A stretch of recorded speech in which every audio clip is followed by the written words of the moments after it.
is a very important historical opportunity, and I hope that all sides will seize the moment.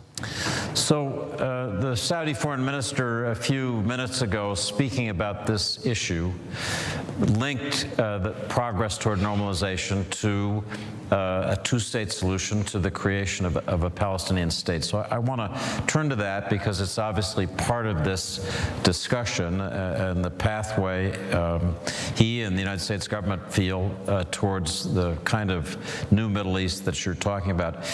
You said in 2016, and I've heard you say often, the following: my basic position continues to be that the only way to solve a conflict is by implementing a two-state solution.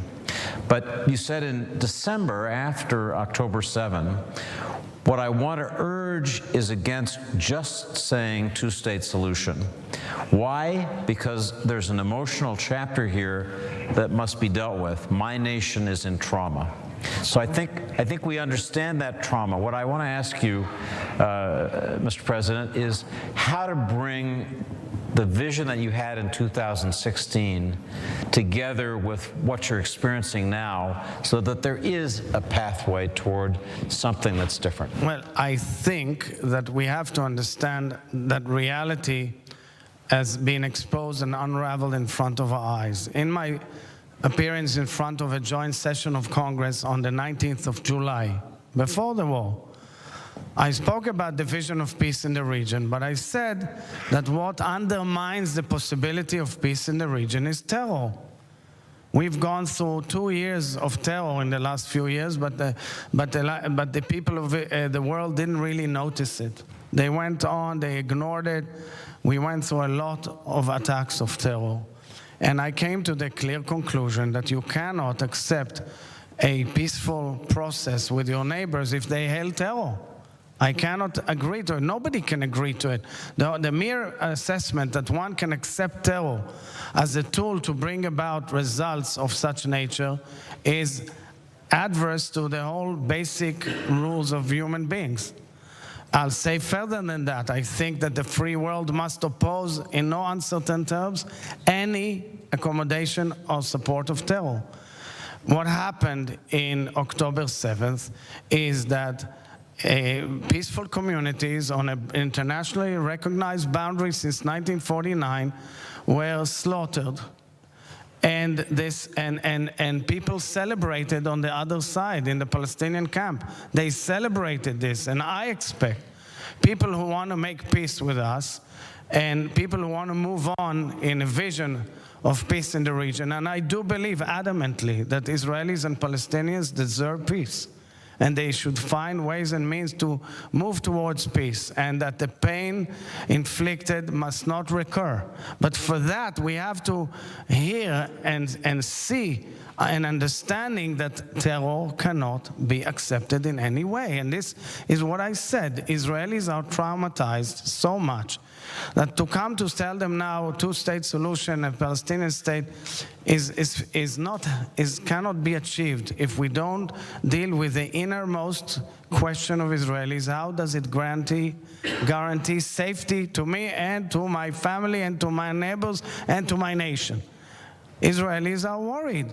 You expect them to divide the land and then say, oh yeah, but okay, who runs the other entity and how do we make sure terror will not recur? So I think we should offer a vision of peace, and we should definitely look into a horizon of peace. And I never shy away from things that I believe in, but I think that we have to add an element of reality, of real life into this. It won't happen if we don't find real solutions for the security question of Israel.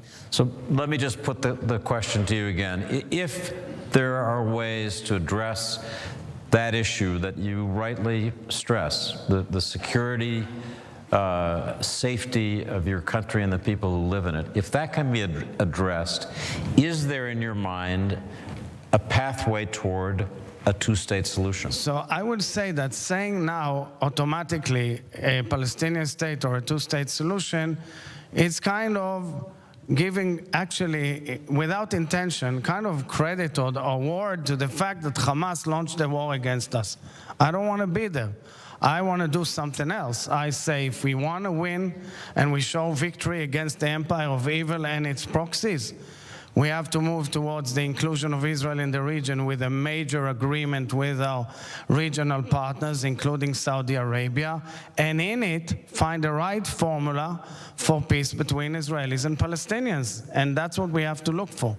So let me ask you about one hard problem looking ahead. Israel doesn't trust the Palestinian Authority.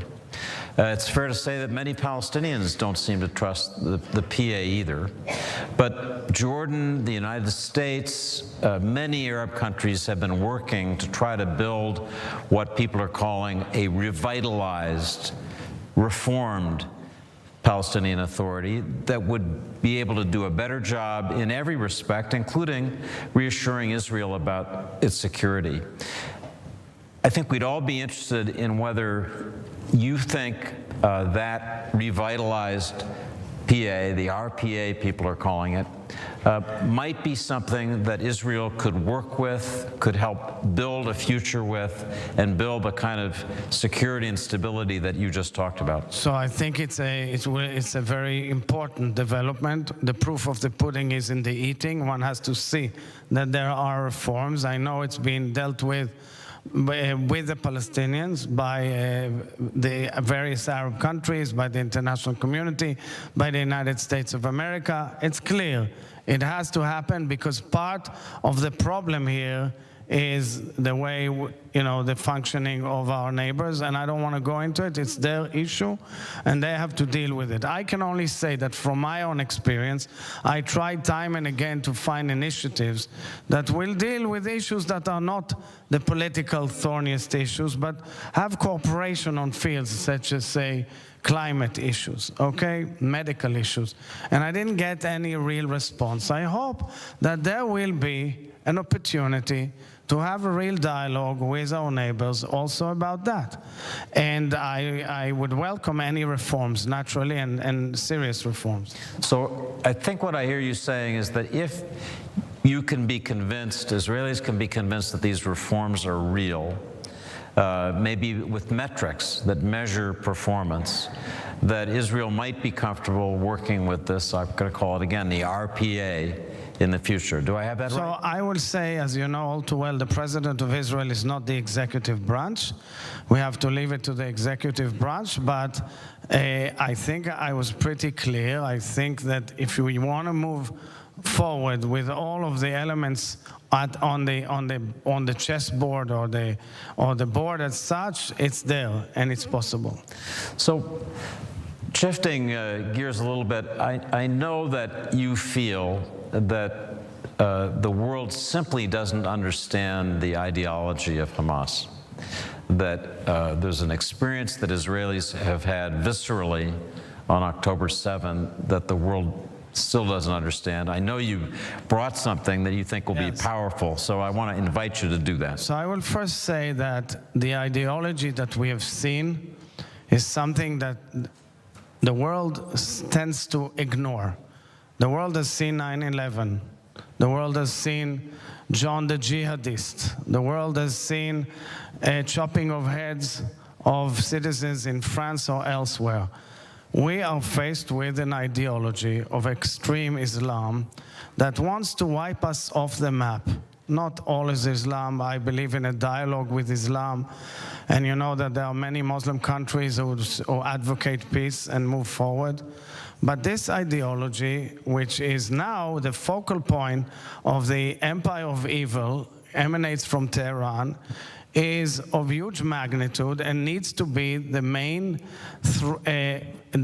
target of international security forces, because it starts with the Iranian nuclear program, it starts with their ideology, it goes to terror, it goes to their proxies, it goes to the Houthis, who are a tribe of 50,000 people, David, having ballistic missiles, cruise missiles, and drones, something which is bigger than most nations in the world.